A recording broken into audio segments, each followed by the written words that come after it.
Patient जो हमारे knee replacement के लिए आते हैं, ज़्यादातर वो एल्डरली होते हैं, एज होती है और इन पेशेंट्स को अक्सर blood pressure, cardiac problem, sugar की प्रॉब्लम, थायराइड की प्रॉब्लम, ये सारी प्रॉब्लम्स होती हैं और इन सारे कंडीशंस को हम ठीक करके उनको कंट्रोल करके ही सर्जरी करते हैं। तो हाई ब्लड प्रेशर भी अगर अनकंट्रोल्ड है तो उसको कंट्रोल किया जाता है और उसके साथ सर्जरी की जाती है। बट जो स्टैंडर्ड हाई ब्लड प्रेशर वाले पेशेंट्स होते हैं, उनकी सर्जरी बड़ी रेगुलरली की जाती है।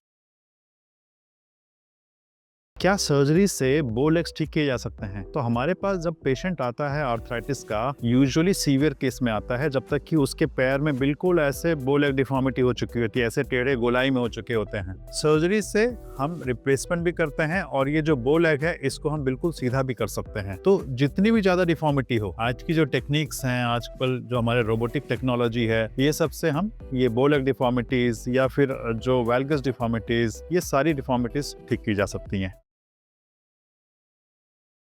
Sometimes the implants can make some noise, but if it is not associated with pain, if it is not associated with any instability, then we usually don't give much importance to that. Now, this pain that may be coming from the patellofemoral joint, sometimes the muscle rubs over any bony prominences, and sometimes, as such, the implant can make some noise. But if it is not associated with pain, if it is not associated with any instability, then one can ignore it.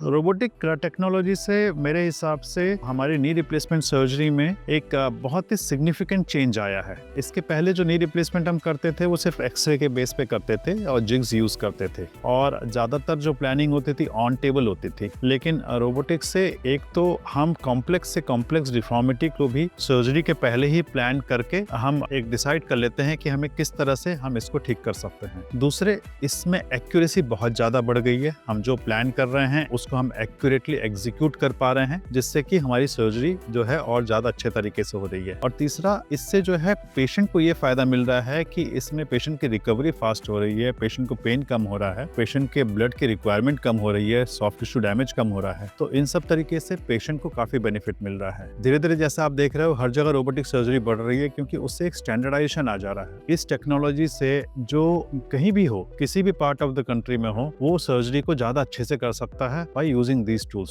सो इसीलिए robotic surgery जो है, I think it is bringing ट्रेमेंडस change in knee replacement surgery.